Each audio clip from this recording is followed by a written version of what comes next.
Halo semuanya, perkenalkan saya Nadia Marcella Utoyo. Saya Ida Bagus Putu Satwika Putra. Dan saya Iwayan Gede Yogi Krisna Wibawa. Berikut ini adalah video animasi kelompok 9 yang akan menjelaskan dengan topik neraca. Selamat menyaksikan.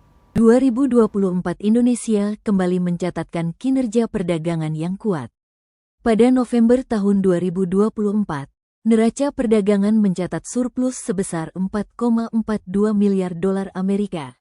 Dan ini melanjutkan tren surplus selama 55 bulan berturut-turut sejak tahun 2020. Surplus ini didorong oleh ekspor yang tetap solid. Nilai ekspor mencapai 24,01 miliar dolar. Kontributor terbesar berasal dari komoditas non-migas, seperti batu bara, minyak kelapa sawit, serta besi dan baja. Ketiga sektor ini menunjukkan bahwa Indonesia mulai berhasil dalam hilirisasi, atau mengolah bahan mentah menjadi produk bernilai tambah lebih tinggi sebelum dijual ke luar negeri. Negara tujuan ekspor terbesar adalah Tiongkok, Amerika Serikat, dan India. Namun beberapa negara seperti India, Australia, dan Korea Selatan mengalami penurunan permintaan yang cukup signifikan. Di sisi lain, impor pada November tahun 2024 turun cukup tajam hingga 10,71%. Penurunan ini memang membuat surplus semakin besar, tetapi ada sisi negatifnya. Sebagian besar barang yang turun adalah bahan baku dan mesin produksi, yang berarti aktivitas industri dalam negeri mulai melambat.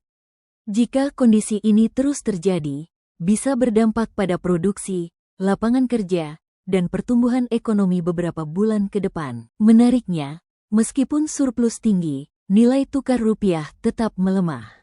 Ini terjadi karena faktor global, seperti penguatan dolar Amerika dan penarikan modal asing dari negara berkembang.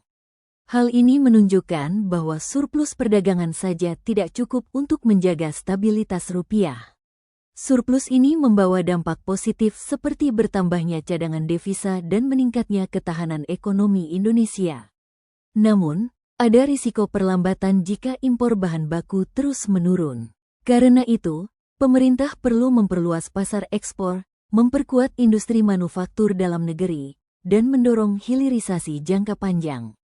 Dengan strategi yang tepat, surplus perdagangan 2024 dapat menjadi peluang besar bagi Indonesia untuk menjaga stabilitas dan membangun ekonomi yang lebih kuat dan berkelanjutan. Halo semuanya, perkenalkan saya Nadia Marcella Utoyo. Saya Ida Bagus